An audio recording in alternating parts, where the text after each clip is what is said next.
Ag Information Station. Listen by tuning in on air or online, and listen to WTIM Ag podcasts anytime. Here's Dr. Pavi Gill from Springfield Clinic, Taylorville. Lifestyle medicine is about motivating you to improve your quality of life by changing habits and behaviors. Find out more by clicking Dr. Gill's icon at TaylorvilleDailyNews.com.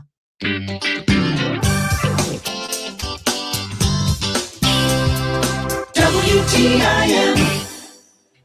This is the WTIM Morning Show on your information station. The show is sponsored by People's Bank and Trust, where they put people first, and Landmark of Taylorville. I'm your host, Reed Kamai, and it's been a big couple months for Shelby Electric Cooperative as they've been rolling out the Shelby Fiber service. And here to talk about all that and much more, I've got a couple guests in with me from Shelby Electric Cooperative. I'll introduce each of them one at a time so you can put a voice to a name. We'll start with a guest on my right, a fiber technician with Shelby Electric Cooperative and Shelby Fiber, Dustin Tice. Dustin, thanks for coming in this morning. Thanks for having us, Reed. Yeah, it's good to have you in. And then over to my left, we have Kevin Bernson, the Vice President of Media and Public Relations with Shelby Electric Cooperative. Kevin, thank you for coming in. Excited to be here. Yes, happy to have you in. And Kevin, I know that you, of course, a couple of weeks ago were on our WTIM Pana Morning Show. You've been on the WTIM Shelbyville Morning Show plenty of times in both a guest and a host capacity. So we appreciate that as well. Have you been on the main show that we've had Monday, Wednesday, Thursday? No, this would be the first time that. So you are in the trifecta now, and I don't know if anyone else has done that. So we might be making some history right now on the WTIM Morning Show with Kevin Bernson. So. Just wanted to point that out as we get to talking about Shelby Electric Cooperative the rest of the way. And Kevin, I'll start with you just to give our listeners a bit of a history of Shelby Electric Cooperative, because I know it's very relevant for where you folks are at now. Yeah, and actually probably some of our newer, younger members may not necessarily care as much about the history as just making sure that their light, when they turn their light switch on, the power's there. But it's kind of good to give a little bit of history as to where we came from. And back in 1938, we were established and organized, and basically farmers wanted power. Their towns had power, but they didn't have power. And obviously for farm life, electricity would be great. So the farmers decided to reach out to the federal government, who had a program to start a co-op to bring electricity out, and the government allowed that. So the cooperative basically started. Shelby Electric Cooperative started with 169 miles of energized line, January 1st, 1939, to serve about 481 customers. We've got over 10,000 meters now. Basically, we deem a meter as a customer. And we started out with Macon, Christian, and Shelby counties, and now we serve all our parts of 9 counties to include Christian, Cumberland, Effingham, Fayette, Macon, Montgomery, Moultrie, Sangamon, and Shelby counties. And basically the thought process behind Shelby Electric Cooperative as we've grown over the 80 plus years is to find niches that can serve the rural customers that might still not have service. We got into a propane subsidiary in 1994, and we've got into something Dust is more familiar with. We used to do direct TV, and then also we have a fixed wireless broadband power net. And through some surveys, through some work, we're now building out Shelby Fiber to our members. Okay, so that's a look at the history there. You said you started with 169 meters.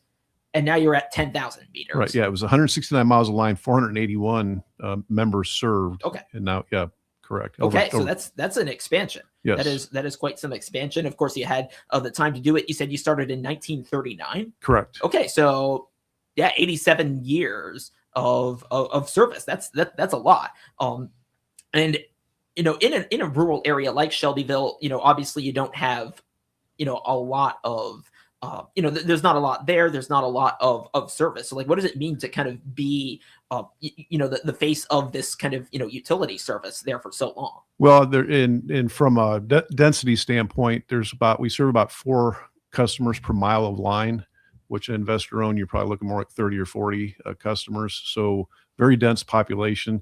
We do have a few factories and a few commercial businesses that are on our lines as well, which help us out a lot. But for the most part, were kind of a defined rural area where the investor owns at that time did not want to come out and serve because they didn't deem it profitable. So the farmers got together and formed the cooperative to be a member-owned business.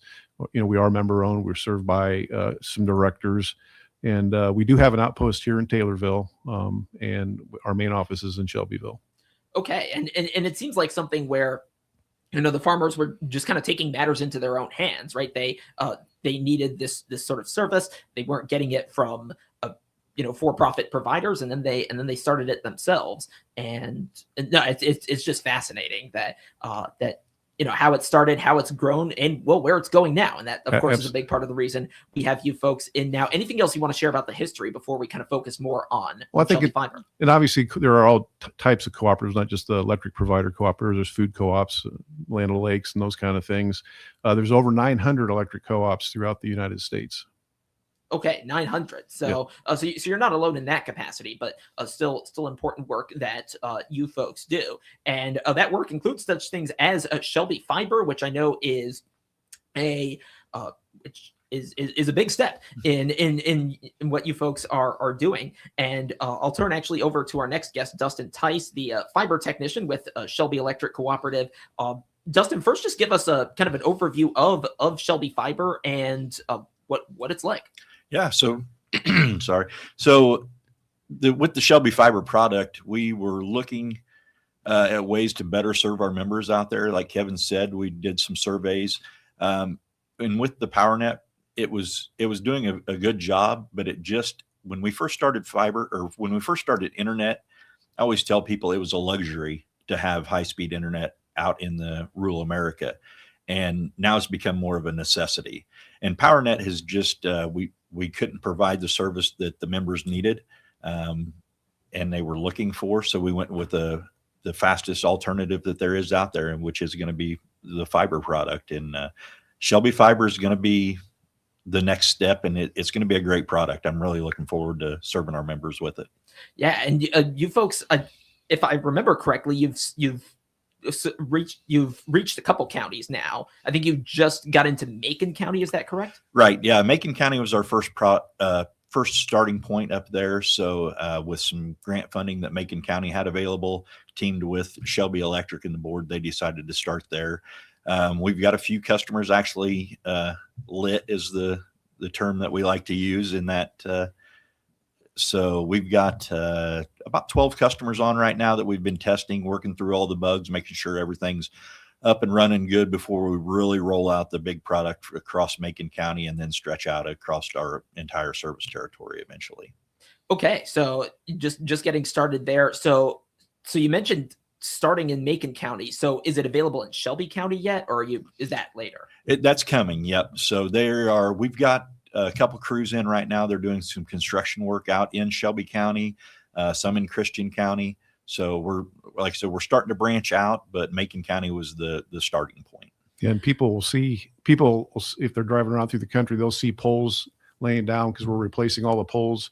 We're trying to meet a height requirement to allow farmers to continue to farm. So we're raising the height of our pole to get the utility lines through, and then obviously the communication lines, and there's still room for the farmers to get in. So people can start to see when you start seeing the crews out changing poles out, and you're driving on the road and you're wondering why there's a bunch of poles laying out there. That means that we're coming to get the infrastructure set up for fiber. All right. Well, if you see the workers out there, that means Shelby Fiber is coming your way, and that's what it sounds like at least. So you talked about getting the grant in Macon County. Now, was it from the county itself, or was it from something else? It was the Macon County was teamed with. Yeah, they got one of the federal grants, and they were looking for a partner to get the fiber installed. Okay, so Macon County, so they got the grant, and then you folks partnered with them. What's the timeline like in terms of getting the funding for some of these other counties? I think there's quite a few in place. We've got funding in place now. It's just implementing the construction phase of it. Yeah. So we're working in phases. Oak Terrace, we've got a lot of infrastructure set up for that area, so that'll come on soon. Macon, we're hoping, we knock on wood because we never like to say for sure, but we're hoping, within the next week or two, we're going to really be able to start turning people up there. Oak Terrace. we got Christian County in the mix and Shelby County. We're building out through our substations, and it'll take a little bit of while to get through our full service territory, but we're getting close on a lot of it. Okay, so making progress throughout, and then we'll see how that goes as it goes. I'm talking right now with Kevin Bernson, Vice President of Media and Public Relations, and Dustin Tice, Fiber Technician, both with Shelby Electric Cooperative. Let's take a break, and when we come back, we'll talk a little bit more about the fiber technology and how that all works. I'm looking forward to that part of the conversation as well, right here on the WTIM Morning Show on your information station. Your information station, WTIM. It's now on the RFD Radio Network. I'm Jim Taylor. Corn lower, beans steady, wheat trading lower. May corn down 4.45. July corn down 4.5, 4.55.5, and December new crop 4.73.5, down 4.5. May beans 11.60.5, up 2.25. July beans up 1.75, 11.76.25. New crop November 11.50 down 3/4. May Chicago wheat 5.83 3/4, down 14 1/4. May KC wheat is down 8.5, 5.99. May bean meal 3.14 even, up 2.20. May bean oil 67.65, down 2.07. Livestock trade April feeders 370.30, up $1.40. April live cattle up 37 cents, 248.57. April lean hogs 90.55, down 22 cents. Energy market, June Brent crude oil down 16.29, 92.28. RFD Radio Network. Tornado baseball and softball, plus playoff games are on New Country 104.1 this spring. Tune in or listen to the live audio stream of select baseball and softball games, plus playoffs of both teams. Brought to you by the Taylorville Community Credit Union, the Christian County YMCA, Rural Rentals, and Scooters Coffee. The purple and gold are coming your way. The Taylorville Tornadoes are going to do it today. Find out all the great things happening in the Pana area on the WTIM Pana Morning Show, Tuesdays from 8:40 till 10. You'll hear interviews with Pana area community, nonprofit, and business leaders each week. The WTIM Pana Morning Show is brought to you by these sponsors. Pizza Man, Noren's Hardware, Bob Riding's Pana, and Okanee Chop Shop.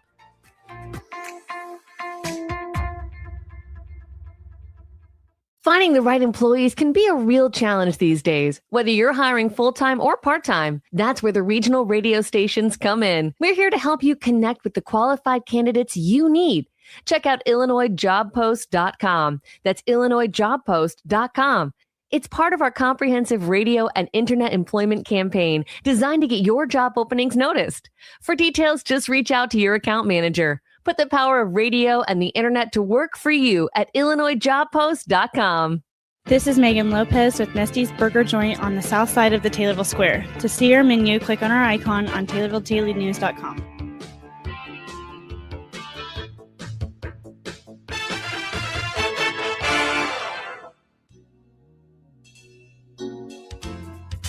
This is Shawla's Nagel, Executive Director at Kimmer Village in Assumption. To learn more about our services, click on our icon at TaylorvilleDailyNews.com.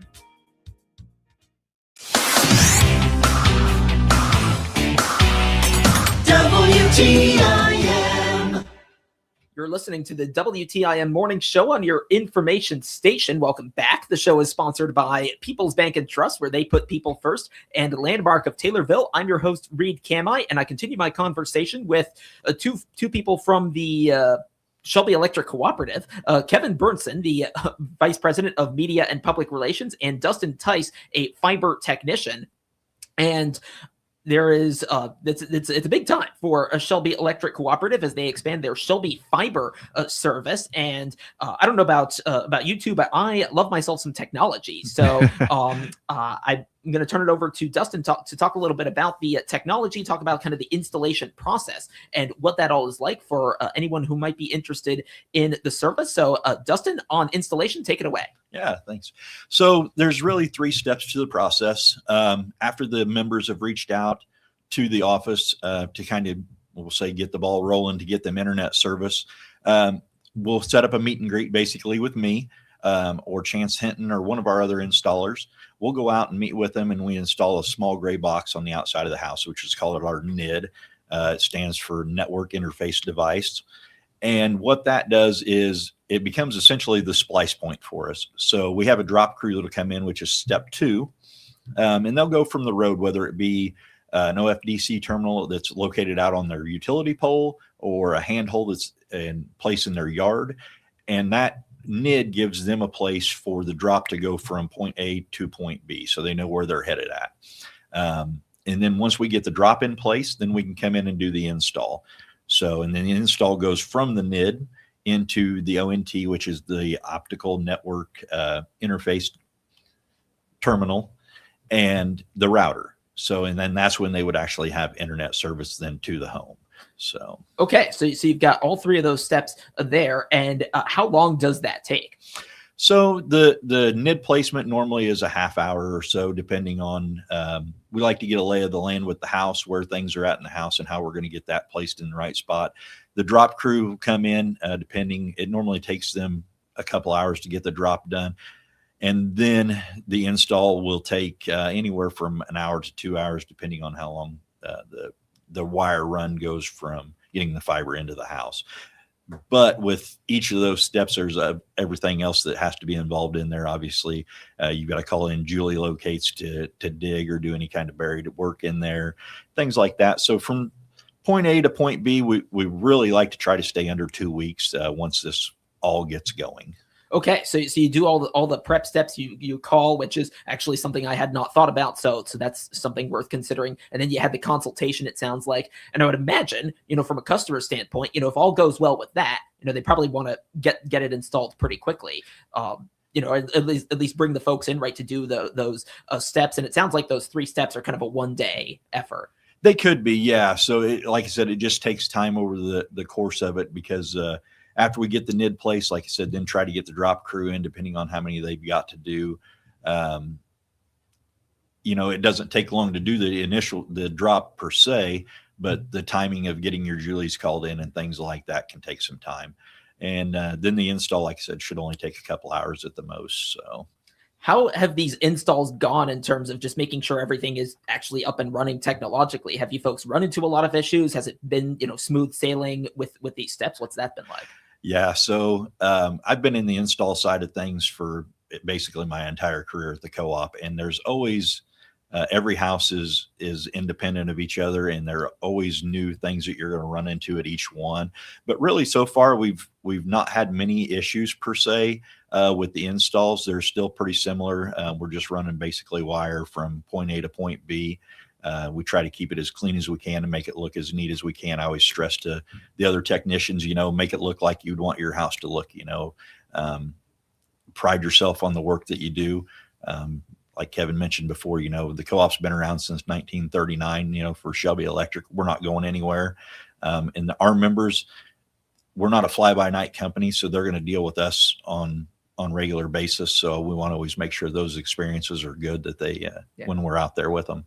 Yeah, so that's certainly a big part of the setup and making sure that all goes well. I'll tell you what, we've got about 90 seconds left. I want to give you some time to talk about the contact information, how folks can express their interest in this service. So take it away. Yeah, I'll go ahead and jump in on this one. And it's an awesome process. But one thing a person can do is they can go to shelbyfiber.coop, shelbyfiber.coop. There's a start new service. Now, whether we are in the area yet or not, you can still fill out the form, and it's important for us to have you in the system because it lets us know where to go next, or who we need to contact for the drops and the NID placement and the installation. You can also call us 217-774-2323, and Tiffany or Kayla will help you out. Okay, so you got the phone number there as well. And now I understand the form will tell you if the service is not available in your area, but you still want them to fill it out so that way Correct. folks know. Okay. Correct. Yes. The form will have, it'll say we're serving your area now. And there's 3 or 4 steps to that process, or it'll tell you not serving you just yet, but you still want to continue and get your name into the system. And then it's more likely that Shelby Electric Cooperative will serve you. Kevin Burnson, Vice President of Media and Public Relations. Dustin Tice, Fiber Technician, both with Shelby Electric Cooperative. Kevin and Dustin, thank you both for coming on this morning. Thanks for having us. Yes, and thank you for listening to the WTIM Morning Show here on your information station. Back tomorrow with another show. Have a great day. The Big 870 WTIM Assumption Taylorville. 96.1 FM Taylorville. 107.5 FM Shelbyville. 107.9 FM